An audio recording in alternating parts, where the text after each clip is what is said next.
What is up, everybody? Hello and welcome back to my channel. You all know who I am. Doing a little something different in my insights here. We're gonna do a little trek into history, as it were. So, on this beautiful, there's some clouds in the sky, but for the most part, it's a beautiful April 9th, 2024, and I thought I would just share some interesting historical footnotes of, things that happened on this day that you may or may not have been aware of. So on this day, April 9th, in 1860, did you know that the very first human voice was recorded on the very first phonograph?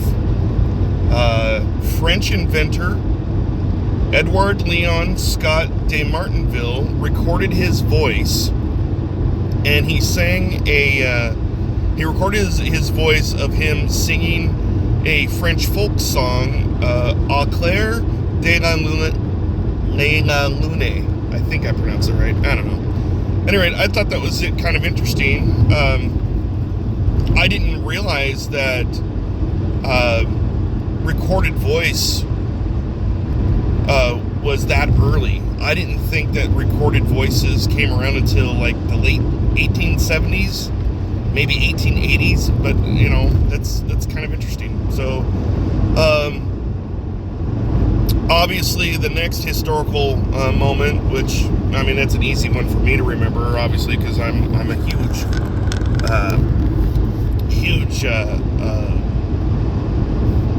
fan of history. I'm a bit of a novice historian. Civil War era is something of an interest of mine. But on this day, April 9th, 1865, this is the day that, they say this is the day that the war ended, but it didn't end in April of 65.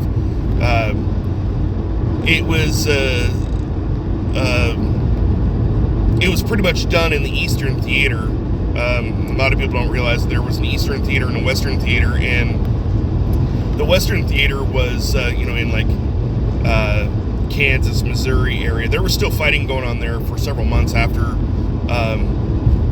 But on this day in 1865, General Lee surrenders to General Grant at Appomattox Courthouse. Fun fact about that is that the guy that owned Appomattox Courthouse was the same guy who owned the property that the very first battle was fought on. They fought on his property. He, I don't know if his home had sustained damage, but he ended up relocating, and he left. He moved out of that area, and then he relocated to what is now known as Appomattox Courthouse, or the area of Appomattox there, and it happened to be that it was his land. Again, the war started, the war ended for in that particular theater. So Lee surrenders. Lee's men wanted to continue fighting. You got to understand that Lee, when he started the war, he had something like 180,000 men, 188,000, something like that, and he was whittled down to not quite 24,000 by 1865. His men wanted to continue to fight. Lee, to his credit, had decided that no more fighting for his boys, that they were all to go home. And the thing about Grant was given full authority to basically punish Lee and the rebels as he saw fit.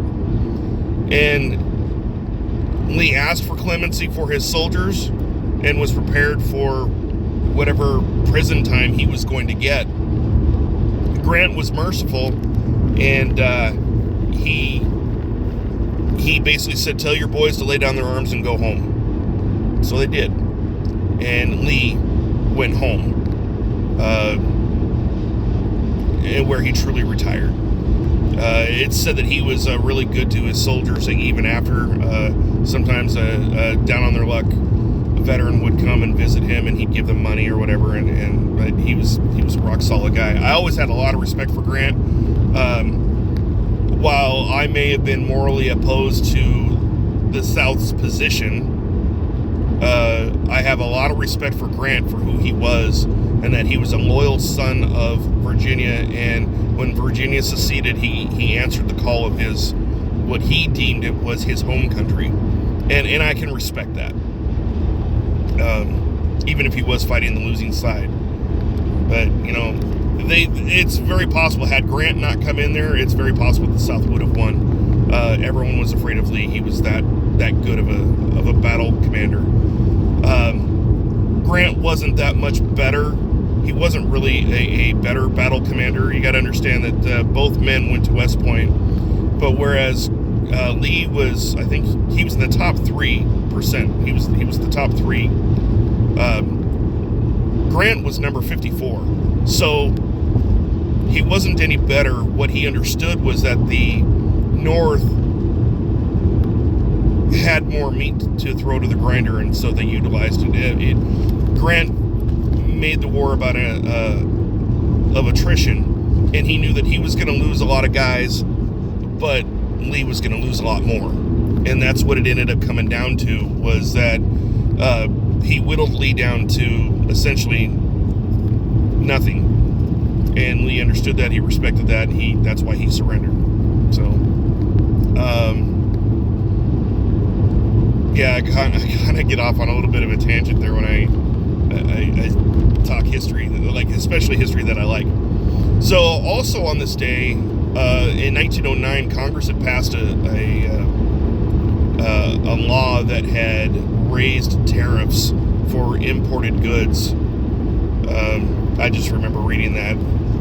But the last thing that I wanted to share about this day was on this day, April 9th, 1914, President Woodrow Wilson refuses to recognize Mexican President Victoriano Huerta as the President of Mexico on the grounds that he stated that it was on grounds that the dictator was not elected by his people. And I find that interesting that of all people, Woodrow Wilson, here I'm going to go off on a tangent here, of all people, Woodrow Wilson would cry foul about someone else's legitimate reign of power, I guess, when he himself wasn't that great of a president. I mean, like,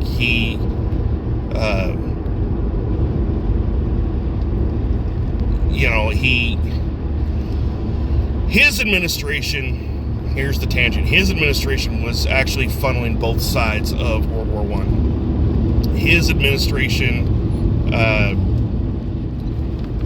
did not recognize women's rights. His administration actually, when the men came home from World War I, he sent the army after them because, they had taken to the streets. They had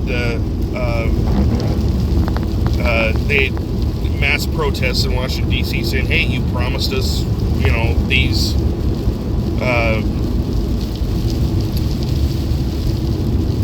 these benefits, and then the government reneged on the benefits, and then they send, of all people, General Douglas MacArthur in there to go squash the demonstrators. The government saw them as rioters, but they were just veterans asking for, demanding what was promised to them. So, I had a huge issue with, I have a huge issue with Wilson anyway, but now granted, to be fair, this is 1914 that he is not recognizing Huerta as the Mexican president, and a lot of the stuff that I just brought up would happen, probably later on in his presidency, obviously, since we didn't get involved in World War I until the sinking of the Lusitania, which was in 1915. We sent troops over in 1916. They hung out there in England for a year, and then they didn't start hitting the battlefield until about 1917, and then the war was over in 1918, November of 1918. So yeah, I mean, I'm not a big fan of Woodrow Wilson. He's one of my least favorite presidents. But yeah, sorry for the tangent, but that's this day in history. So thanks for joining me on this trek through history. So I guess we'll chat with you again, and yeah, go from there. I have nothing, witty to say. Just we'll talk to you later. All right, bye.